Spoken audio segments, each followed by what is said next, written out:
listen to yourself. Focus more on writing a good first adventure than trying to outline an entire campaign. Plant seeds inside of rumors that characters can hear so that they can discover epic quests on their own. Only use dialogue if the NPC really has something to say, metaphysically speaking. A good single encounter that has a challenge to reach it, often involving doing a little research to find out what the creature is or where the place is, and then the journey to get there, the journey to actually get to the encounter. That can be way more effective than a big, elaborate, and sprawling adventure with 100 random encounters in a dungeon. The players themselves will offer the complexity on top of what is otherwise a simple plot. It is in part why pulp tropes are so core to how role-playing games are run. Impose limitations on what players can select in terms of character types. This will create better narrative cohesion. It is through limitations that the parameters are set. And it is the parameters that make it a game. Consider yourself somewhere between a franchise manager and a carnival ringleader. You're putting on a show. And if you're running an established IP franchise, it is reasonable for players to have certain expectations. Most people and animals, if they take damage, will retreat. Very few things are willing to fight to the death. Experience points should be rewarded for defeating your enemies, if that system is based on XP rewards based on ending an enemy. Slaying them is not necessary. Any major encounter should have 3 different ways to resolve this. Do not do this like Skyrim, where one is for fighting, one is for magic, and one is for stealth. What you want to instead do is prepare based on the 3 core player types. Are they brutish and are just gonna shove their way into the room without thinking about what's on the other side of the door? Are they investigative and they want to spend a lot of time searching every corner of the room looking for clues?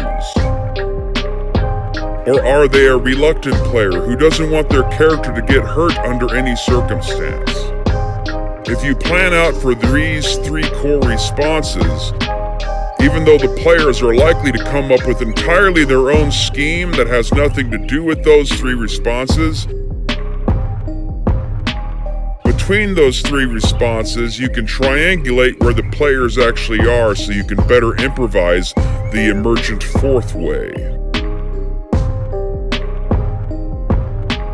Remember that the only way for the player to truly interact with the game environment is through their character sheet and use of dice. Sometimes miniatures, but not everyone's into minis. Personally, I'm not a miniatures guy myself.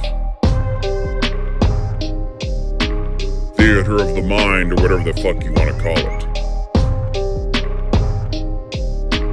Theater of the mind, or whatever the fuck you want to call it.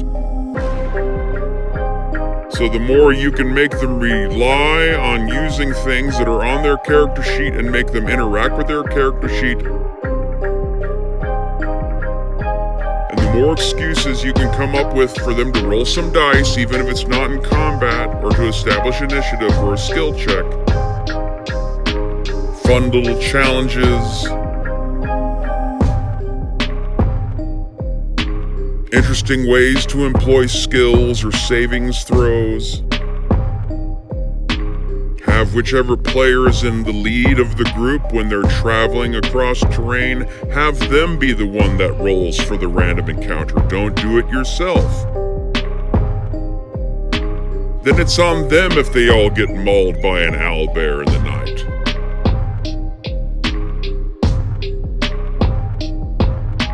And that's basically it. I'm sure there's other things I could think of that I could say or things I could expand upon, but as I said, I'm just trying to keep this quick and simple to the point because honestly, the best advice you're gonna get is from yourself in the end with a little bit of experience.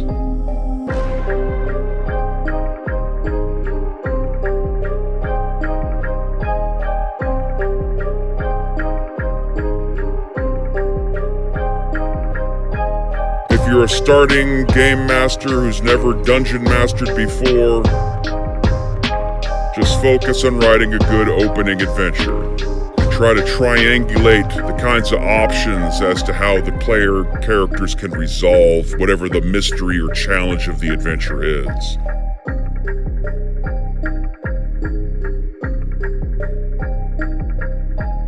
It is through limitations that the parameters are set.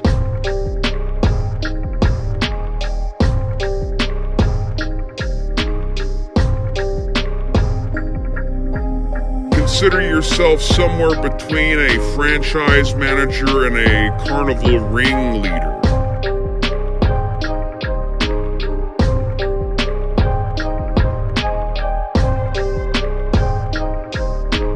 The emergent fourth way.